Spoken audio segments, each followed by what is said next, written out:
Hosted by His Excellency President Paul Kagame, Transformation Africa Summit is a platform that brings the continent's top political and business leaders together to shape Africa's digital transformation agenda. In just a few hours from now, participants from across the globe will meet at the Camp Kigali Conference Village to share their experiences and renew their commitment towards accelerating and sustaining Africa's ongoing digital revolution. This year's summit has attracted more than 2,500 locals, regional and international delegates. In particular, the focus will be on tracking the progress of Smart Africa, the initiative that was born from Transform Africa 2013 and which has already made great strides. And we attended a discussion organized by Axiom Rwanda networks that addressed key issues still being faced by broadband users in the country. Take a look. Suffered from limited fixed line infrastructure and high prices. The development in the fixed network market are improving connectivity and reliability. The operators are rolling out national fiber optic backbone networks, which allow them to connect to the international submarine fiber optic cables that landed on the Atlantic coast in 2008 and 2010. According to Mr. Kayihura, hosting data internationally in Rwanda is cheaper than hosting it domestically.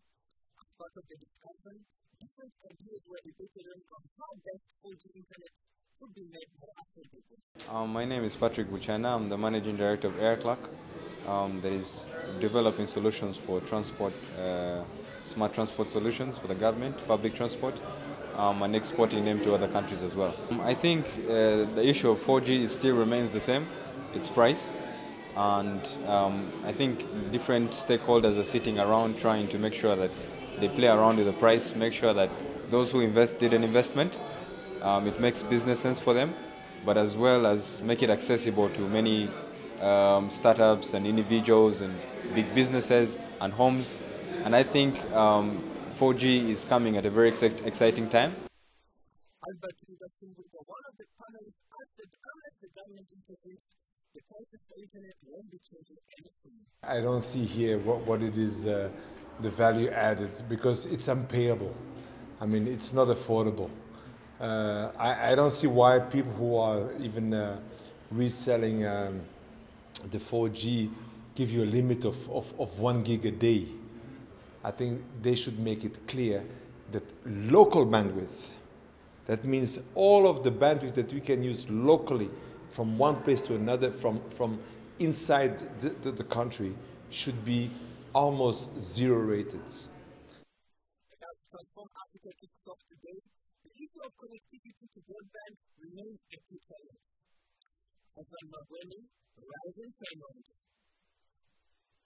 And now joining me in studio is the CEO of Axiom Rwanda Networks, Mr. Johnny Kayihura. Mr. Johnny Kayihura, welcome to the studio, sir. Thank you, sir. Well, when I listen and get all this talk going on with the first internet in Rwanda, one of the key people I think of is Axiom.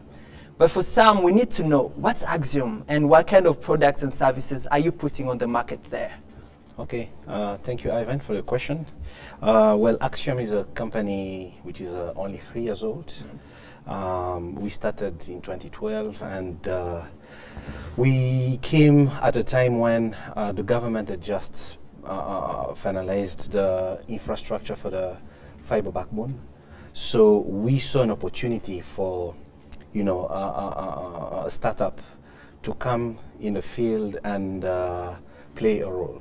So back in the days, we were looking at Rwanda being a place where infrastructure is there, but there was still a missing gap, which I will call the last mile.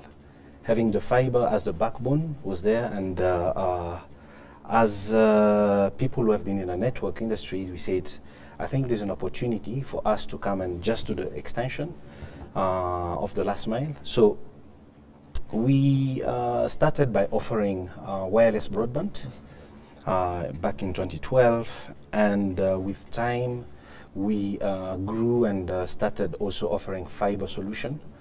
For now we are only focusing mainly on the corporate, but our vision is actually to touch the bottom line, the bottom of the pyramid, and Rwanda being the start for our venture. Our dream is actually to light up Africa, and I always say that one of the Rwandan company that I admire the most is Rwanda. You know, they started very small, flying in the region, and now they're going, you know, transcontinental. It's a bit like that, a bit for us. So we started having a network within Kigali only, and then we started extending the network to other districts, Rubavu, Muhanga, Bugesera, Huye. And now we're actually going international, and we are connecting our first customers in the DRC, and we are going to have point of presence in the region, in Dar es Salaam, and in Kampala, Nairobi, and London. And this is the plan that we have for the next 3 months. And by early next year, we extend to Zambia and Lubumbashi in DRC. Oh, well, seems you've been out on great stuff. So on the other issue also, the fact that of course, with the fast internet coming in, a lot of people have been complaining, well, it's not affordable, or the quality is still low, though we have the fastest internet in the country right now. What are some of the key issues that Axiom has put forward to make sure that you provide all these two qualities together? Okay, thank you so much. Actually, when we started 3 years ago, you know, the fiber has just been laid, and but back then we did not really have a proper network. So we looked around and see what can we offer differently in the market. So we started by building the core of our network, and right now I would say, in terms of challenges which we're trying to address currently is, you know, getting the, I would put it as a business grade internet for our corporate customers. And hence we needed to have, first of all, the foundation of our network very solid. So that was our phase one, and phase two is actually to also access to the international, because, you know, when you travel out there, you'll find internet is quite affordable. Yeah, but when I say affordable, in Rwanda we can put it that way, that it is also affordable here. But in terms of the market segmentation, right now I'd say that we've been putting a lot of effort on the top of the pyramid, and we need to put now the next effort to connect the bottom of the pyramid by having solutions for them. Hence we're trying to discuss with our peers if we can have a lot of content locally. I am very convinced that the moment we start having content locally, we can start having solutions for the bottom of the pyramid, and which is going to be more and more affordable. Yes. All right. On Friday, I managed to attend one of your segments where you had a discussion on the issue of internet around the country, the fact that the government has laid the ground for the infrastructure, but then it has become more of the fact that there's no, it's not affordable. And one thing that I liked was the fact that you took the lead to open up the discussion and have different people have different ideas on how best we can make this affordable. So why is it important for Axiom to take the lead in making sure that this issue is addressed in this country? Okay, thank you. Thank you for your question. Actually, the reason we wanted to take the lead is, you know, first of all, I am Rwandan. We are Rwandans at Axiom Networks, and we love our country. So you have all of this infrastructure that has been laid, as you said. But if you look the configuration of things, how they are today, most of everything we access to internet comes from outside. It's like we are importing. So when you import, you know, you actually have to go through a lot of challenges. We are landlocked.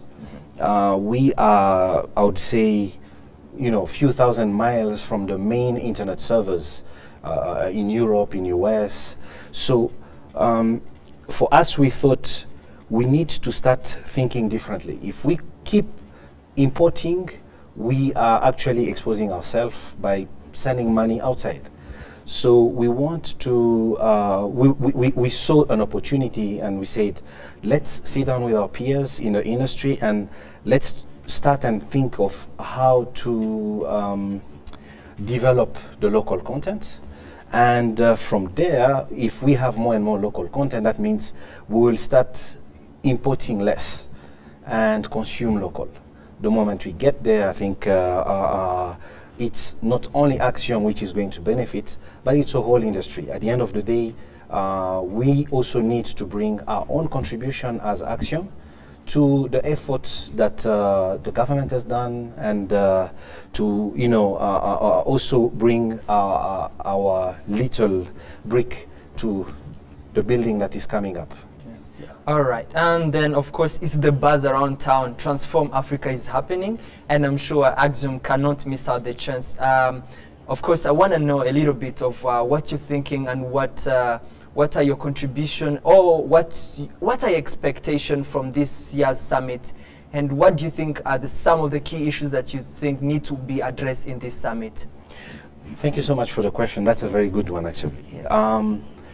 Transform Africa, you know, this is, I think, the second one. Yes. There was one in 2013, and this is a follow-up of conferences that happened back in the days called Connect Africa.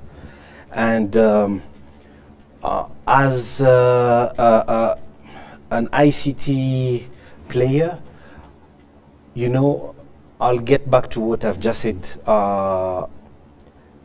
I believe that we need to put lots of effort. You know, let me put it this way. To me, I think internet is no longer a luxury. Internet is a right.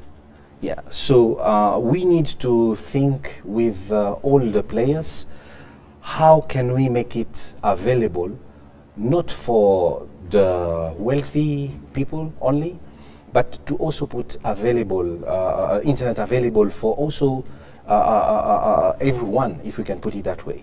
You know, I personally believe that the moment you take a device, that you should be able to do a couple things which are vital for you.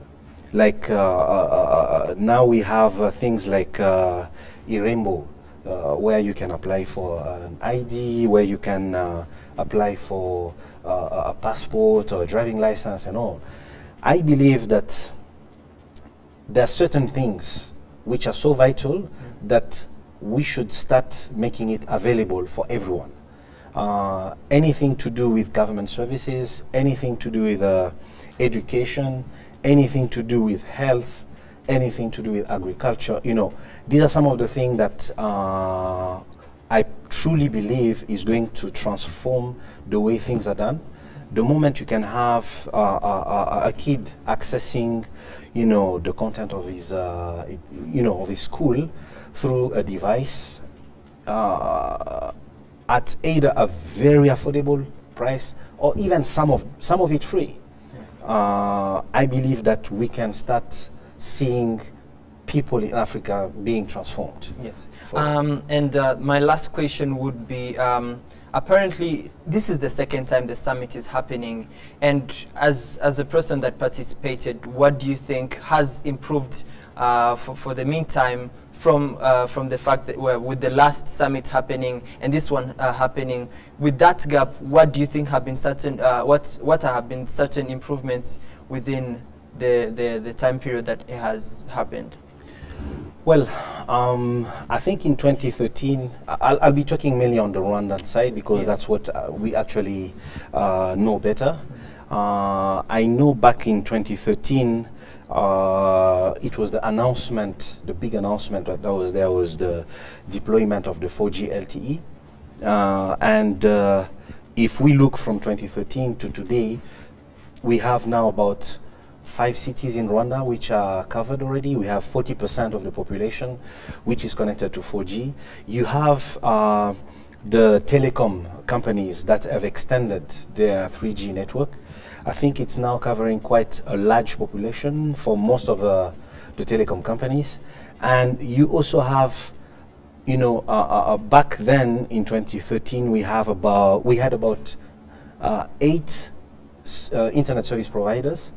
But if you look today for Rwanda alone, we now must have been passing the 20 companies that offer internet services. So I think there's more offered to the market. There's more competition, of course, and which is good for the market. At least in Rwanda, that's what I can say. Yeah. All right. So thank you so much, and I hope after this, of course, everyone is connecting to Axiom. Yes. And absolutely, I know the fastest internet we have. You have it, so I advise everyone to go on it. And then, of course, it was nice having you on the show, and we hope to see you again. Thank you so much. Thank you, Ivan. Thank you.